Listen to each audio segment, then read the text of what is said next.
নমস্কাৰ ইউনিভাৰ্ট 24 চাই থকাৰ বাবে ধন্যবাদ জনাইছো আৰু এই মুহূৰ্তত এটা ডাঙৰ ব্ৰেকিং নিউজ লৈ অনাৰ চেষ্টা কৰিছো।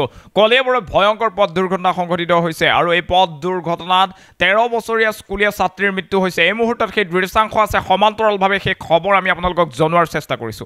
কলিয়াবৰৰ বৰঘুলিত ভয়ংকৰ পথ দুৰ্ঘটনা আৰু দুৰ্ঘটনাগ্ৰস্ত টেম্পোখনৰ নম্বৰ হৈছে AS12AC4719। পথ দুৰ্ঘটনাত থিতাতে নিহত হৈছে 13 বছৰীয়া স্কুলীয়া ছাত্ৰীৰ। নিহত ছাত্ৰীগৰাকীৰ নাম মুহেনাজ পাৰবিন আৰু পাৰবিনৰ ঘৰ হৈছে কলিয়াবৰৰ বৰঘুলিত।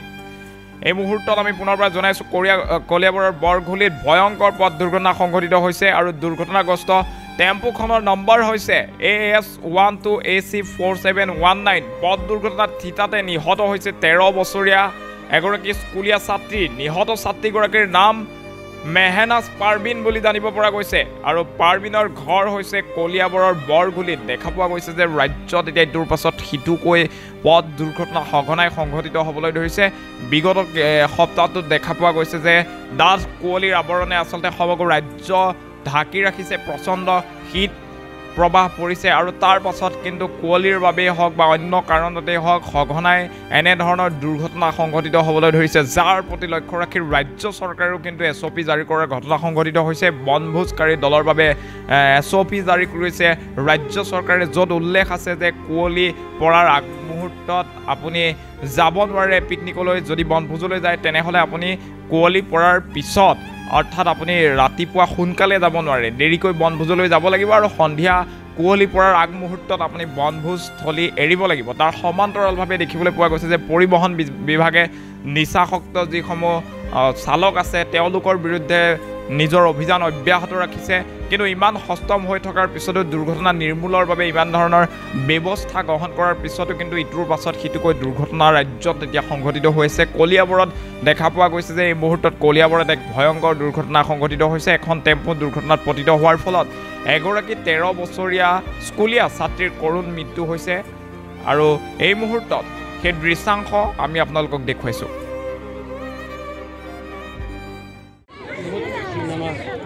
বহুত আবেগী হৈ আছোঁ। গোটেই ৰাইজ দেউতা মা দেউতা পৰিয়ালৰ মানুহ মানে ছেকেণ্ডে চেঞ্চলেছ হৈ আছে। আমি মানে কি ক'ম, মানে তাকে মানে এতিয়া ক'ব পৰা নাই, ভিতৰত এনেকুৱা আবেগ হৈ আছোঁ। কালিৰ পৰা আমি যেতিয়া গম পালোঁ যে বৰ্তাকৰ লগত ঘূৰিবলৈ গৈছিলে আপোনাৰ লখিমপুৰৰ পৰা আহি থকা অৱস্থাত আপোনাৰ গৰৈমাৰী নাপাওঁতে চেৰণীবেৰ থানা আউটপোষ্ট, তাত আমি টেম্পুত আহি আছিলে। টেম্পুৰ সন্মুখত আপোনাৰ গৰু পৰি গ'ল, মানে খুন্দিয়াই দিলে আৰু খুন্দিয়াৰ পিছত আপোনাৰ টেম্পুটো পাল্টি হৈ গ'ল। পাল্টি হোৱাৰ পিছত চবেই মানে নামিলে, ছোৱালীজনী নাই। এতিয়া ছোৱালীজনী চিঞৰ বাখৰ লাগিল, টেম্পুটো পাল্টি খাই আছে। পাছত মানে চিঞৰ বাখৰ লগতে গম পালে যে এই টেম্পুৰ তলত পৰি আছে। তাৰপিছত চবেই টেম্পুটো উঠালে, উঠিয়াৰ পিছত ছোৱালীজনীক তাৰ পৰা উদ্ধাৰ কৰিলে। মেহনাজ পাৰবিন নামৰ ছোৱালীজনী, বয়স 13 বছৰ।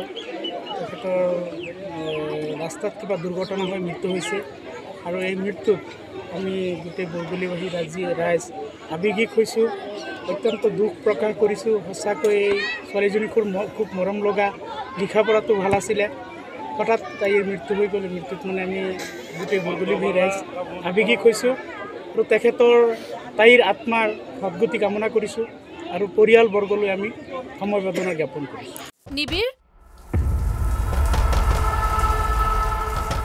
নিবিৰ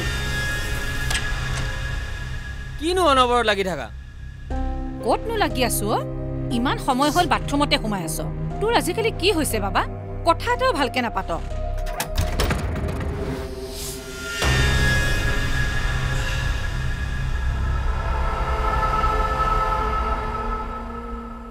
নিচাসক্ত ব্যক্তিক নিচামুক্ত কৰাৰ বাবে যোগাযোগ কৰক। ৰাষ্ট্ৰীয় টোল ফ্ৰী নম্বৰ 1800-1100-31।